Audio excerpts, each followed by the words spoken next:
दोस्तों, भारत की प्रसिद्ध चार धाम यात्रा उत्तराखंड के चार पवित्र धामों यमुनोत्री, गंगोत्री, केदारनाथ और बद्रीनाथ का दर्शन कराती है। हर साल लाखों श्रद्धालु इस यात्रा पर आते हैं, जिससे न केवल धार्मिक आस्था को बल मिलता है बल्कि हिमालय की दिव्य सुंदरता का भी अनुभव होता है। इस यात्रा में एक और महत्वपूर्ण तीर्थ स्थल है, वो है हेमकुंड साहिब, जो सिख धर्म के अनुयायियों के लिए विशेष महत्व रखता है। चारधाम यात्रा 2024 की अगर बात करें तो पिछले साल रिकॉर्ड तोड़ 50 लाख से अधिक तीर्थयात्रियों ने दर्शन किए थे और हर वर्ष श्रद्धालुओं की संख्या लगातार बढ़ती चली जा रही है।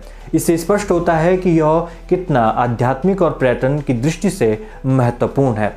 चारधाम यात्रा के पवित्र धामों की अगर बात करें तो सबसे पहले यमुनोत्री धाम आता है। यहाँ माँ यमुना का उद्गम स्थल है और यह यात्रा का पहला पड़ाव है। वहीं यहाँ तप्त कुंड भी स्थित है और प्राकृतिक गर्म पानी का यह प्रमुख स्रोत है। अब बात करते हैं दूसरे प्रमुख धाम गंगोत्री की। यह माँ गंगा को समर्पित है और कहा जाता है कि यहीं पर राजा भगीरथ की कठोर तपस्या के बाद माँ गंगा स्वर्गलोक से धरती पर अवतरित हुई थी। उसके बाद बात करते हैं भगवान शिव के 12 ज्योतिर्लिंगों में से प्रमुख केदारनाथ धाम की। समुद्र तल से 3583 मीटर की ऊंचाई पर स्थित यह मंदिर पांडवों की कथा से जुड़ा है और भगवान शिव के श्रद्धालुओं के लिए यह प्रमुख मंदिर है। उसके बाद बात करते हैं भगवान विष्णु के प्रमुख मंदिर बद्रीनाथ धाम की। यह सबसे प्रमुख मंदिर माना जाता है और अलकनंदा नदी के किनारे यह मंदिर स्थित है। नरनारायण पर्वतों के बीच स्थित इस मंदिर में भक्तजन मोक्ष की प्राप्ति का अनुभव करते हैं। अब बात करते हैं हेमकुंड साहिब की। यह तीर्थ स्थल सिख धर्म के 10वें गुरु गोविंद सिंह जी से जुड़ा हुआ है और समुद्र तल से 4329 मीटर की ऊंचाई पर स्थित है। यह गुरुद्वारा बर्फीली चोटियों से घिरा है और यहाँ एक खूबसूरत ग्लेशियर झील भी है। अगर इस साल चार धामों के कपाट खुलने की तिथियों की अगर बात करें तो सबसे पहले यमुनोत्री और गंगोत्री धाम यहाँ 30 अप्रैल को खुलेंगे। वहीं केदारनाथ धाम 2 मई 2025 को, बद्रीनाथ धाम 4 मई 2025 को और हेमकुंड साहिब 25 मई 2025 को खुलेंगे। चारधाम यात्रा प्रत्येक वर्ष अक्टूबर से नवंबर तक चलती है, लेकिन भारी बर्फबारी के कारण नवंबर के बाद सभी धामों के कपाट बंद कर दिए जाते हैं। चूंकि चारधाम यात्रा दुर्गम पहाड़ी इलाकों से होकर गुजरती है और यहाँ मौसम अचानक बदल सकता है, इसके लिए सरकार ने पंजीकरण अनिवार्य कर दिया है ताकि यात्रियों की संख्या का सही अनुमान प्रशासन के पास हो सके और आपातकालीन स्थिति से बचने में यह कारगर सिद्ध हो। उत्तराखंड में 2013 जैसी प्राकृतिक आपदाओं को ध्यान में रखते हुए सरकार ने यह कदम उठाया है और हर यात्री का डेटा यहां संरक्षित करके रखा जाता है, जिससे आपदा के दौरान राहत और बचाव कार्य में तेजी आ सके। वहीं चारधाम यात्रा के दौरान लाखों श्रद्धालु आते हैं, जिससे पंजीकरण एक निश्चित संख्या में ही यात्रियों को यात्रा करने की अनुमति मिलती है। इसी कारण पंजीकरण मंदिरों में भीड़ को भी नियंत्रित करता है और दर्शन और अधिक सुगमता से हो पाए यह भी सुनिश्चित करता है। वहीं किसी भी यात्री को यात्रा के दौरान स्वास्थ्य संबंधी समस्या हो तो पंजीकरण के माध्यम से प्रशासन को उसकी लोकेशन और अन्य जानकारी स्पष्टता से मिल जाती है, ताकि उसे चिकित्सीय जो सहायता है वो तुरंत उपलब्ध कराई जा सके। उत्तराखंड सरकार ने यात्रियों की सुविधा के लिए ऑनलाइन और ऑफलाइन दोनों माध्यमों से पंजीकरण की व्यवस्था की है। अगर इस साल की बात करें तो 20 मार्च से यह जो सुविधा है वो उपलब्ध हो चुकी है और आप आसानी से ऑनलाइन रजिस्ट्रेशन के जरिए अपनी यात्रा का पंजीकरण कर सकते हैं। इसके लिए आपको आधिकारिक वेबसाइट registrationtouristcare.uk.gov.in पर जाना होगा। वहाँ पर आप अपना मोबाइल नंबर डालिए, OTP से आप अपना वेरीफाई कीजिए और जिस धाम में आपको यात्रा करनी है उससे संबंधित ऑप्शंस का चयन करके अपने जो दस्तावेज हैं, Aadhaar card, voter ID, passport size photo जो है वो उपलब्ध कराइए। इसके बाद आपको एक ई-पास जो है वो उपलब्ध हो जाएगा, जिसे आप डाउनलोड कर सकते हैं। इसके अलावा हरिद्वार, ऋषिकेश और देहरादून में भी रजिस्ट्रेशन की काउंटर उपलब्ध हैं, जहां आप फिजिकली जाकर अपना रजिस्ट्रेशन कर सकते हैं। रजिस्ट्रेशन के दौरान आपसे आधार कार्ड और पहचान पत्र जैसे जरूरी दस्तावेज मांगे जाते हैं, तो इसे भी अपने पास बनाकर रखें। पंजीकरण के बाद आपको एक QR कोड वाला यात्रा पास दिया जाता है, जिसे आपके पास अनिवार्य रूप से साथ रखने की हिदायत दी जाती है। कैसे ये रजिस्ट्रेशन होता है, इसकी प्रक्रिया एक बार हम आपको अपनी वेबसाइट के माध्यम से भी बता देते हैं। दोस्तों, चार धाम यात्रा के रजिस्ट्रेशन के लिए सबसे पहले आपको हमारी ऑफिशियल जो वेबसाइट है वी गढ़वाली की, उस पर जाना है।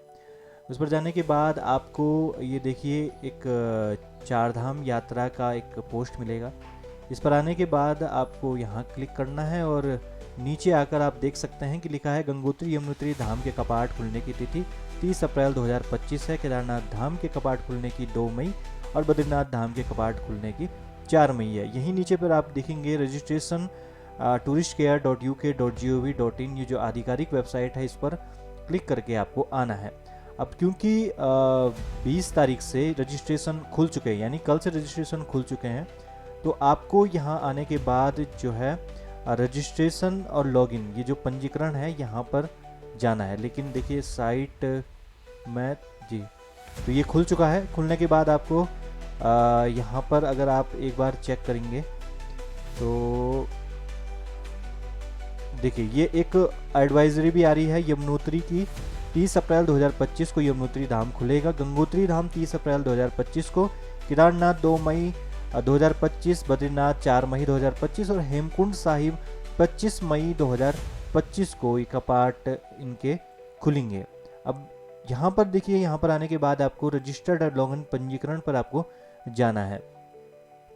यहाँ पर क्लिक करने के बाद इस तरह का एक फॉर्म आपके पास आएगा। तो देखिए यहाँ 2 तरह के रजिस्ट्रेशन विकल्प आपको मिलेंगे। पहला है इंडियन पिलग्रिम, यानी जो पहले भारतीय जो नागरिक हैं वो अगर यात्रा पर आते हैं उनके लिए ये वाला ऑप्शन जो है खुलेगा। उसके बाद देखिए ये फॉरेन पिलग्रिम आप देखेंगे। इस पर जाने के बाद यहाँ पर ये फॉरेनर के लिए है, तो यहाँ पर उनका आईडी वगैरह पूछ रहे हैं। क्योंकि आप इंडियन होंगे तो आपको इस पर क्लिक करना है, फॉरेनर होंगे तो इस पर क्लिक करना है। दूसरी साइड आप देखेंगे राइट साइड में, यहाँ अगर आप नज़र दौड़ाएं तो यहाँ लॉगिन टू योर अकाउंट दिया गया है। अब आपको यहाँ पर आकर अपना नाम भरना है। देखिए फ़ोन नंबर आपको जो भी है वो भरना है। फ़ोन नंबर भरने के बाद आपको यहाँ पर टूर कंपनी का नाम भरना है, GST नंबर उसका भरना है, स्टेट उत्तराखंड है और पासवर्ड जो है अपना भरने के बाद साइन अप यहाँ कर देना है। साइन अप करने के बाद आपके सामने एक और फॉर्म जो है वो खुलेगा, जिसमें आपके लिए जो है आपका नाम, उम्र, आपकी जो पता है, मोबाइल नंबर, इस तरह के मांगे जाएंगे। उसके बाद आधार कार्ड मांगा जाएगा और यात्रा रजिस्ट्रेशन लेटर डाउनलोड कर एक जो आपको मिलेगा वो QR कोड आपको प्राप्त करने लेना है। यह QR कोड ही आपका रजिस्ट्रेशन लेटर है जो आपको यहाँ से उपलब्ध होगा। तो आपको स्टेप बाय स्टेप देखिए, हमने यहाँ पर ये सारी जानकारी आपको अपनी वेबसाइट के अंदर दी है। इसमें अगर आप नज़र दौड़ाएं तो साइन अप करने के बाद क्या क्या प्रक्रिया होगी। ऐड न्यू टूर पर क्लिक करने के बाद आप यात्रा का प्रकार चुन सकते हैं, यात्रा का नाम दर्ज कर सकते हैं और यात्रा की अवधि कितने तारीख तक आप यहाँ पर हैं और कितने परिवार हैं। जैसे 5 यात्रियों की संख्या अगर 5 है तो 5 का नाम भरना है और इस सेव बटन पर क्लिक कर देना है। अब यात्रा जो है उसके बाद आपकी जो है पिलग्रिम पर बटन पर क्लिक करने के बाद सेव हो जाएगा और इस तरह का एक जो है स्ट्रक्चर आपके सामने आएगा। जैसे आपातकालीन संपर्क जो है, ये सब चीज़ें हमने पूरी तरह से इस के अंदर बताई है। अगर आप जैसे ही रजिस्ट्रेशन कर लेते हैं तो आपको एक SMS भी आएगा। उस SMS को देखिए वो रजिस्ट्रेशन आपका उससे जो है पता चल जाएगा। उसके बाद ये देखिए यात्रा पंजीकरण पत्र जो है यानी QR कोड, वो भी आपका आसानी से आप डाउनलोड कर सकते हैं। तो इस तरह की जो है हमने चीज़ें बताई हैं। साथ में अगर आप हेली सर्विसेज का कोई सुविधा लेना चाहते हैं तो हमने यहाँ पर ये पूरा जो एक आर्टिकल है स्पेशली इसी के लिए बनाया है। हेली यात्रा irctc.co.in पर आप यहाँ पर हेली सर्विसेज को ले सकते हैं। इसके अलावा हमने GMVN गेस्ट हाउस पर भी एक आर्टिकल बनाया है, तो आप इन्हें भी देख सकते हैं।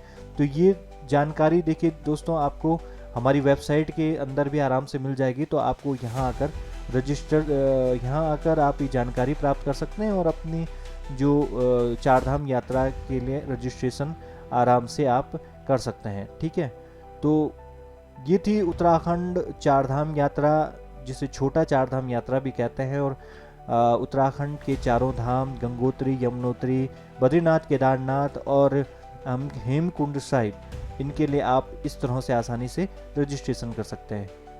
तो दोस्तों, आपने इस वीडियो में जाना कि कैसे आप उत्तराखंड अगर आएँ और 4 धामों की यात्रा करना चाहते हैं तो किस आधिकारिक वेबसाइट पर जाकर आप जो अपने जो यात्रा का पंजीकरण है वो कर सकते हैं। तो और अगर आप इसके अलावा उत्तराखंड में हेली सर्विसेज का आनंद लेना चाहते हैं या आप उत्तराखंड गढ़वाल मंडल विकास निगम जो हैं उनके होटलों में ठहरना चाहते हैं, तो इसके लिए भी हमने काफ़ी पोस्ट जो है अपनी वेबसाइट vgadwali.in हो उन पर जाकर की है। तो आप उनको भी पढ़ सकते हैं और उनके बारे में भी जानकारी जो हासिल करके अपनी यात्रा को और सुगम और सरल बना सकते हैं। उसके अलावा आपको और क्या जानकारी चाहिए इन 4 धामों से रिलेटेड, आप हमको ज़रूर कमेंट बॉक्स में बताएं और हम कोशिश करेंगे कि आपको ये तमाम जानकारियाँ जो हैं उपलब्ध हो जाएं। तो ये थी आज की वीडियो, मिलते हैं अगली वीडियो में। तब तक अपना ख्याल रखें और 4 धामों की यात्रा पर अगर आप निकले हैं तो आपकी यात्रा कुशल और मंगल हो। नमस्कार।